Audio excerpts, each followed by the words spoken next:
Sa lugar na malayo sa sikat ng araw, isang malaking kastilyo ng yelo nakatayo ang Frost Queen sa harap ng kanyang trono, nakaharap sa isang individual habang siya ay nagsimulang maglakad patungo sa taong nagtanong kung ano ang mararamdaman niya pagkatapos iwanan ang kanyang mga kasama upang mamatay. Nataranta ang taong nakamaskara at bumunot ng kanyang espada. Nagpapahayag na hindi sila masasawi gamit ang espada sa kamay, iginiit niya na ang lahat ay matatapos kung papatayin niya ang reyna.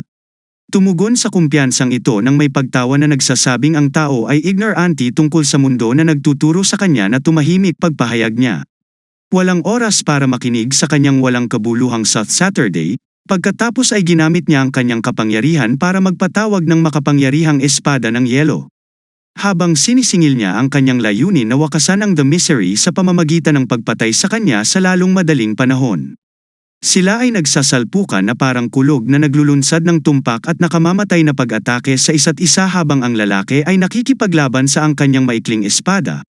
Ang Frost Queen ay umakyat at naglunsad ng mga pag-atake mula sa iba't ibang direksyon na nagawa niyang harangan. Sa gitna ng matinding labanan ay biglang ginamit ng Frost Queen ang kanyang kapangyarihan para hampasin ang kalapit na pader ng yelo na naging sanhi ng live-in gun sa ilalim ng mga tipak ng yelo.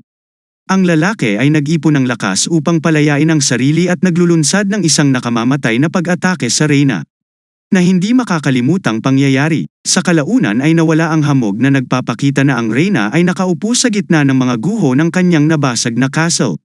Habang ang taong nakatayo ay hindi gumagalaw na nakatalikod sa kanya. Sinabi ng reyna na masaya ang labanan ngunit hindi siya sumasang-ayon. Biglang nagmula ang matinding sinag ng liwanag mula sa kanyang katawan at hinampas ang taong nag-iwan sa kanya. Pagkatapos ay nakatanggap siya ng isang abiso na nagpapahiwatig na siya ay inabsorbs ng kapangyarihan ng Frost Queens. Nabigla siya na pagtanto na siya ay hibernate hanggang sa ganap niyang masipsip ang nukleus ng reyna. 76 na oras ang nakalipas sa loob ng Antarctica na nagyelo. Ang Queen's Nest ang huling dungeon ng panganib. Hinampas ng individual ang mga haligi ng yelo sa pagkadismaya. Dahil matapos makarating dito sa kanilang quest, nararapat na isang miyembro lamang ng kanilang grupo ang maaaring magpatuloy habang ang iba ay dapat manatili sa likod habang ang mga kaganapan ay ikinagalit ang kanilang pinuno. Nagtangka na pakalmayan siya sa pakikipag-usap sa kanya habang ipinapaliwanag ni Skaya ang pagkaapurahan ng sitwasyon.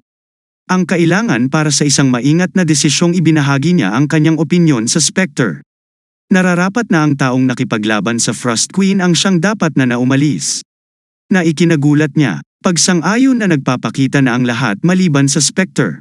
Disadvantaged laban sa yellow-based na mga kakayahan sa kabila ng kanyang nararamdag kabiguan. Tungkol sa hindi agarang pagpili kay Kali, kinikilala ang mga kakayahan ng Spectre nang marinig ito. Ang kanilang pang-apat na kasama ay sumasang-ayon din na ituring ang Spectre ang pinakamahusay sa pagpili. Saksi sa kanilang pinagkasunduan, muli ang Spectre ay nagtanong kung pagsisisihan nila ang kanilang desisyon sa huli bilang tugon ng isa sa kanila. Tinitiyak sa kanya ng mga kasama na ang kanilang pagsisisi ay magmumula lamang sa kanyang pagkatalo. Laban sa Frost Queen na humahantong sa kanila sa walang kabuluhang kamatayan. Napanatag ng kanilang pagtitiwala ang kanilang pinuno, si Kali ay nagpahayag ng kanyang pag-asa na hindi niya hahayaan ang kanilang sakripisyo ng walang kabuluhan. Na nakapagpatagpo ng kanilang nakapagpapatibay na mga ngiti. 25 taon ang lumipas, sa isang engranding museo isang seremonya ang nagaganap. Ang host habang tinutugunan ang ikinukwento sa mga manonood. Ang kwento ng Frost Queen isang napakalakas na halimaw na nagyelo sa karagatang Pasipiko gamit lang ang kampe ng kanyang kamay. Sa kabila ng paglalagay ng takot sa lahat ng 5 bayani na sumakay sa misyon na talunin siya sa Antarctica. Biglang naalala ng isang batang nakaupo sa gitna ng mga manunood ang kanilang mga pangalan pagkilala sa kanila bilang Nest Attacking Team. Sinasang-ayunan ng host na nagpapatunay na ang mga maalamat na manlalarong ito ay nakakamit ang pinakadakilang gawa sa kanyang kasaysayan. Sa sandaling iyon ay nagbigay siya ng hudyat na iangat ang mga kurtina habang ang mga kurtina ay tumataas ang mga nagyelong katawan ni Spectre at ng kanyang koponan. Itinuturing na ang 5 bayani. Hinihimok ng host ang karamihan na ipakita ang kanilang paggalang sa kanila habang patuloy siyang nagkukwento tungkol sa kanilang mga pakikipagsapalaran sa gitna ng kaganapan ay napansin ng bata ang paggalaw mula sa isa sa mga estatwa na nakapukaw ng kanilang atensyon. Nagpapaliwanag na ang temperatura ng ice wall ay patuloy na kinokontrol. Ngunit unti-unting natitipak ang yelo pagkatapos ay nakarinig siya ng basag na tunog at lumingon upang masaksihan ang estatwa ni Spectre na naghiwa-hiwalay. Sa pagkabigla habang siya ay nagpupumilit na intindihin ang sitwasyon sa nabasag na yelo na naging sanhi ng pagkahulog ni Spectre, ang transparent na lalagyan ay ikinamangha ng takot ng host. Kasunod ng kaganapang ito ay nakatanggap ng notification si Spectre. Nagpapahiwatig ng pagkakumpleto ng rate ng absorbment. Habang siya ay nakahiga sa lupa na nalulula sa matinding lamig. Binati sa matagumpay na absorbment ng Frost Queen's nucleus sa paglalagay sa kanya ng isang kasanayan na kilala bilang Frost X, bigla siyang tumingala at namangha nang makita ang sarili sa isang engranding museo na kasama nila. Hindi makapaniwalang sumugod ang mga tao patungo sa kanya.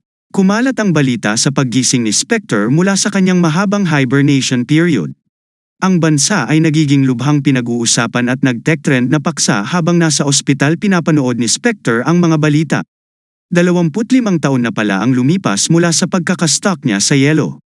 Napakatagal na nanghihina ang kanyang katawan na hindi man lang niya maikuyam ang kanyang mga kamay at nakakaranas ng patuloy na panginginig. Sandaling ipaalam sa kanya ng staff ng ospital ang tungkol sa paparating na pagbisita ng presidente ng samahan ng manlalaro. Tinanong ni Spectre kung kilala niya ng personal ang presidente. Kung hindi ay inutusan niya silang paalisan ang pangulo na sinasabi. Ayaw niyang magpa-istorbo ang tugon ng mga staff na madalas magsalita ang presidente tungkol sa kanilang malapit na pagkakaibigan. Ang Spectre ay nagtataka kung sino ang hindi maalalang taong ito. Sinabi niya na malalaman lamang niya sa sandaling magkita sila.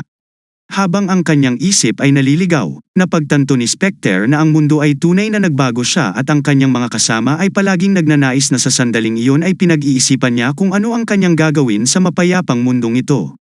Isinasaalang-alang na ang kanyang tanging kadalubhasaan ay namamalagi sa pakikipaglaban na kung saan ay hindi na kailangan mag-isip na tinanggal niya ang kanyang maskara. Pinaniniwalaang hindi na niya ito kailangan. Pagkagulat sa mga tauhan ng ospital na nagtatanong tungkol sa dahilan kung bakit niya ito ginawa. Ipinaliwanag na hindi na niya kailangan ng maskara dahil isa na itong mapayapang mundo. Kung saan wala nang kakalabanin ang mga bayani. Kinakailangan nitong nagbubulungan ang mga tauhan na parang may gustong sabihin sa kanya na magpapatindi sa kanyang pagkalito. Saka pumasok ang isa pang tao sa silid na sinundan ng 2 pang taong nag-aalok upang ipaliwanag ang sitwasyon. Ikinagulat ni Spectre na natatarantang tinanong niya kung ang taong nilinggan niya ay ang mga kawani ng ospital. Ang tao ay humiling ng isang pribadong pag-uusap kay Spectre at umalis sila sa silid na nakaharap sa Spectre. Nakangiting tumatawag sa kanya si Junho at nagkomento kung paanong hindi siya nagbago nang marinig ang kanyang boses na kinumpirma ni Junho. Siya nga ay si Diakgo at pabirong binanggit na ang kanyang pagkakalbo ay hindi nagbago na nagdudulot ng tawa mula sa pareho nilang pagtatanto. Si Spectre ay palaging ganito at ipinalagay ni Diakgo ang kanyang pagkakamali at umaasa ng isang sentimental na reunion. Nagtatanong ng Spectre kung maaari ba niyang banghilahin ang upuan upang makaupo habang nagtatanong si Junho kung wala pa bang gamot sa pagkakalbo. Na-realize niya na ganun pa din si Junho. Sabay upo, nang seryosong tanong ni Junho tungkol sa matinding reaksyon ng ang mga doktor ngayong tapos na ang lahat. Tinalakay ni Diakgo na matagumpay nilang natalo ang Frost Queens, nakatanggap ng mensahe ang lahat ng iba pang nest player. Tungkol sa pagkatalo ng Queen at ang paglitaw ng mga safe zone sa mundo na nagdulot ng napakalaking kagalakan sa mga tao na nagresulta sa mga pagdiriwang at luha ng kaligayahan. Hindi nagtagal nang malaman nila ang tungkol sa pag-install ng isang dimensional na elevator sa karagatang Pasipiko na humahantong sa second level ng Revelation.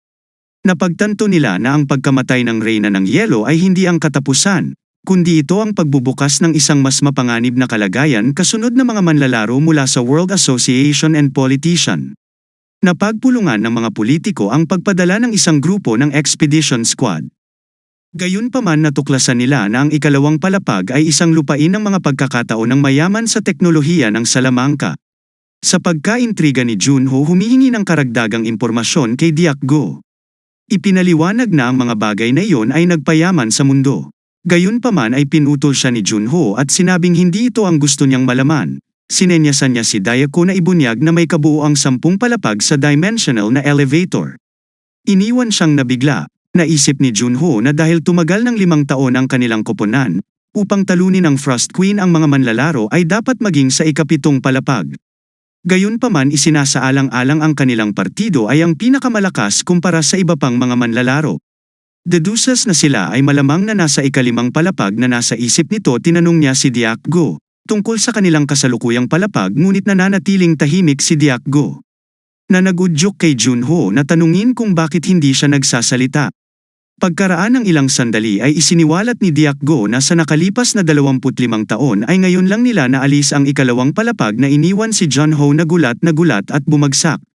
Bigo sa katotohanan ito ay sinabi ni Junho na kahit matapos ang mahabang panahon ng 25 taon. Bago lang nila na-clear ang second floor. Giit ni Diak Go sa matibay na dahilan. Dahilan sa likod ng kanilang mabagal na pag-unlad. Napagdesisyonan ni Junho na makinig upang makumpleto ang kanyang pag-usisa. Huminga ng malalim si Diak Go at ibinunyag na ang dahilan ay ang nucleus ng Frost Queen na iniwan. Si Junho na nabigla ipinaliwanag niya yon ang ikatlong palapag ay isang rehiyon ng bulkan na maaari lamang tuklasin ng ilang manlalaro na may resistensya sa init pagkatapos ng mahabang panahon ng paggalugad. Nakahanap sila ng isang altar na nangangailangan ng nucleus ng Frost Queen upang lumamig ang kapaligiran na kinakabahang tinanong ni Junho kung nahanap ba nila ang nucleus kung nasaan. Ibinunyag na kahit ilang beses na nilang hanapin ang pugad ay hindi nila ito nahanap at napagtanto ni Junho na siya ay yung nag-absorb ng nucleus paths. Nagsasabi na hindi sila sinwerteng matulungan. Sinigurado ni Junho na kung anuman nagkakulangan ay pagtulungan na lang. Pagsang-ayon ni Diak Go para maibsan nagpakiramdam ni Junho. Sa gabi ay naisip ni Diak Go na gutom na siguro si Junho at nagtatanong kung anong gusto niyang kainin na nagsasabi na magaling siya sa grub. Tinitingnan ni Junho ang isang tiket sa Sil History Museo na nagtatampok ng 5 natutulog na bayani. Nagtatanong kung ganoon nga ba talaga kasikat ang lugar nang hindi sumasagot Diak Go. Bumangon na nagsasabing aalis na siya at dahil siksikan ang lugar sa mga reporter at iba pang tao.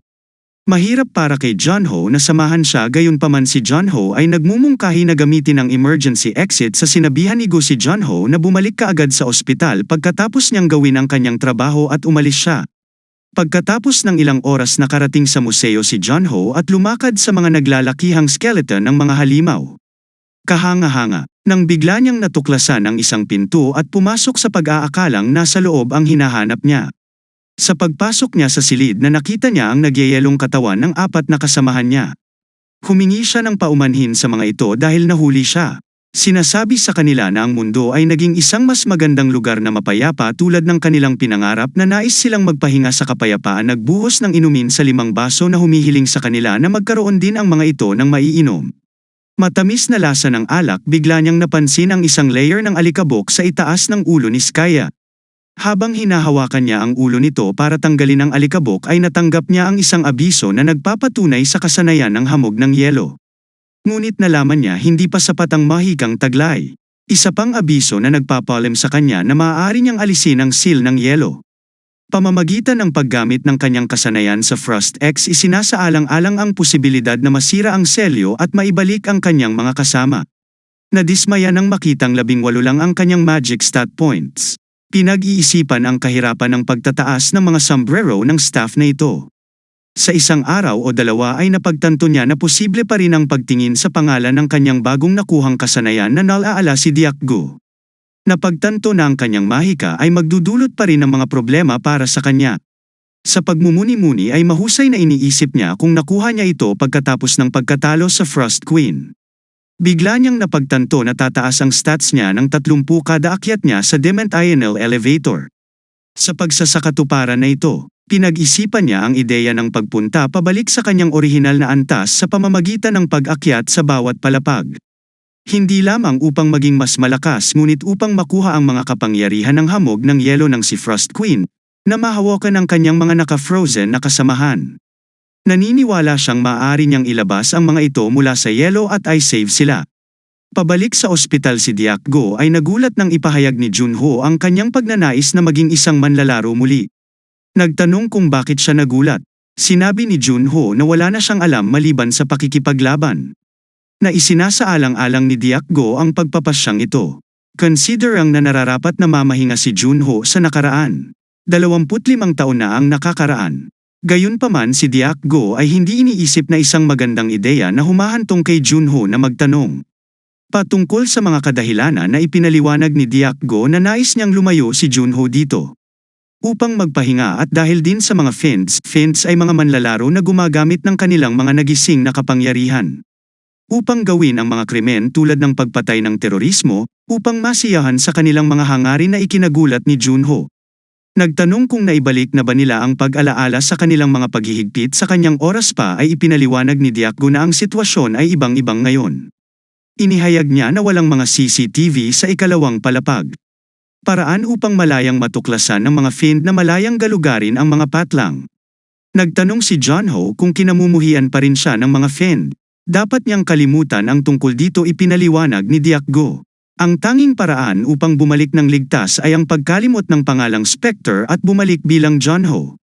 Subalit ipinahayag ni Junho ang kanyang nais na maabot ang ika-10 palapag, na nag-uudyok kay Diakgo na magtanong tungkol sa dahilan na kinukumpirma ni Junho, na wala pa rin sila natagpo ang paraan upang malinis ang ika-3 palapag. Kung saan sumang-ayon si Diakgo, sinabi ni Junho na alam ang isang paraan upang maisakatuparan ito. Shock si Diakgo, tumayo at tinanong kung ano ang ibig sabihin niya. Ipaliwanag iyon ni Junho. Kailangan nila ang nucleus ng Frost Queen upang malinis ito na inilalagay ang kutsara sa walang laman na mangkok ay inihayag niya na kinain niya ito. Diakgo na nagkakamali sa tingin niya ay tumutukoy sa pagkain na natapos lang niya subalit si Junho. Ipinapaliwanag na hindi siya tinutukoy sa ulam at nabaling kay Diakgo na nagpapahayag ng kanyang pagkabagot. Kaya't napagtanto niya kung ano ang sinusubukan niyang sabihin. Isang seryosong tugon mula sa kanya na nagdulot sa kanya na magsimulang manginig sa galit habang si Junho ay ipinapaliwanag na hindi niya ito ginawa sa halip na ang nucleus ay pinilit sa kanyang katawan. Nahihilo dahil sa taas na presyon ng dugo, habang si Junho ay nagpatuloy upang ipaliwanag na nakuha niya ang kasanayan sa hamog na yelo.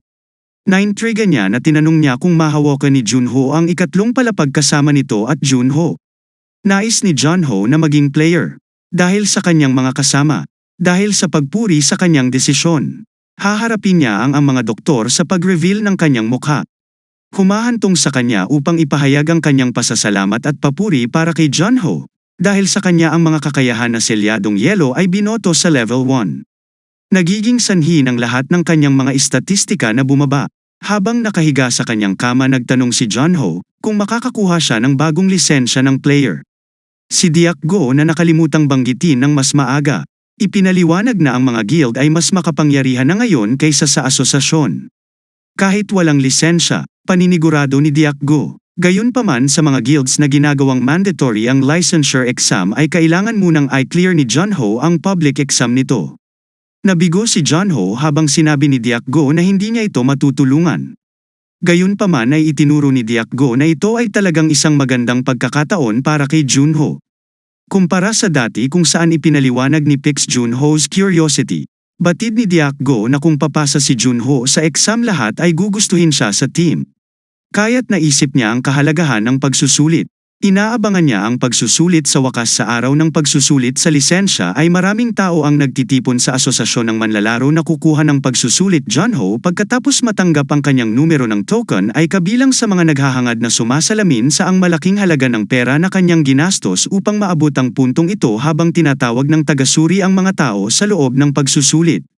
Nakaupo roon na inisip na medyo casual ang kapaligiran at komportableng umupo at naghihintay. Pagdating habang nakaupo ay nagpasya siyang magpalipas ng oras sa pamamagitan ng pakikipag-uusap sa iba pang kukuha ng pagsusulit.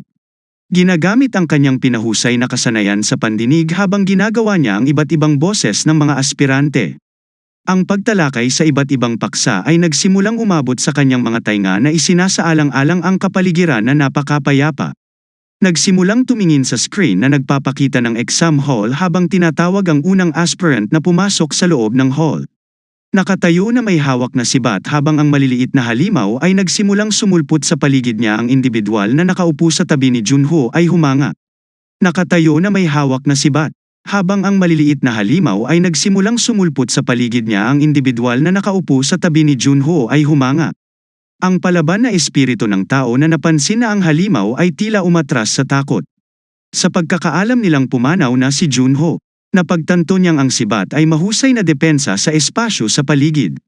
Kapag nagsimulang isara ng kalaban ang distansya, Habang iniisip niya na ang taong nakikipagkumpetensya sa halimaw ay malapit ng madaig ng mga ito at bumagsak sa pagsubok. Ngayon ay turn na ni John Ho, at siya ay pinatawag samantala ang mga examiners ay nagpahayag ng kanilang pagkabigo. Sa hindi makatagpo ng anumang mga bihasang aplikante sa araw na iyon.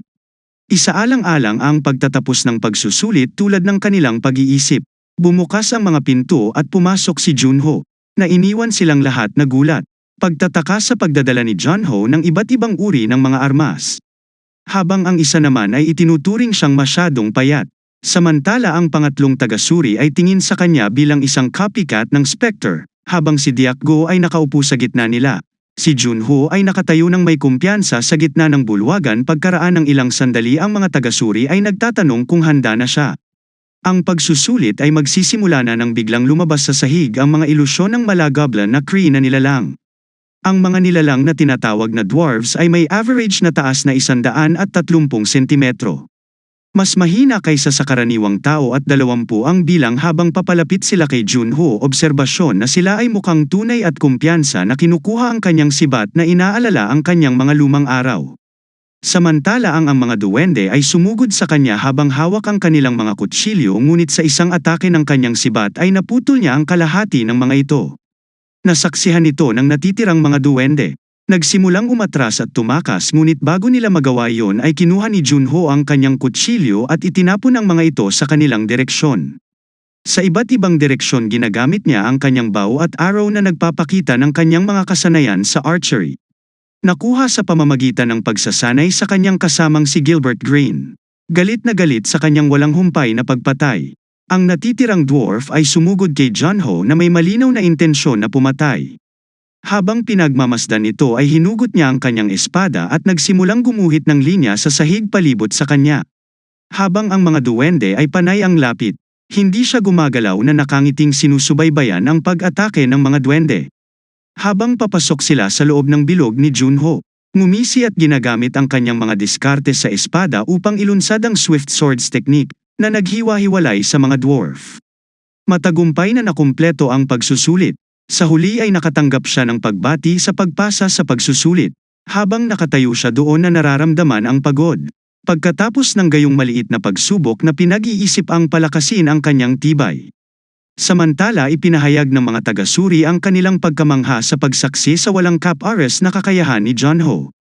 Kinikilalang hindi lang siya isang copycat ng Spectra.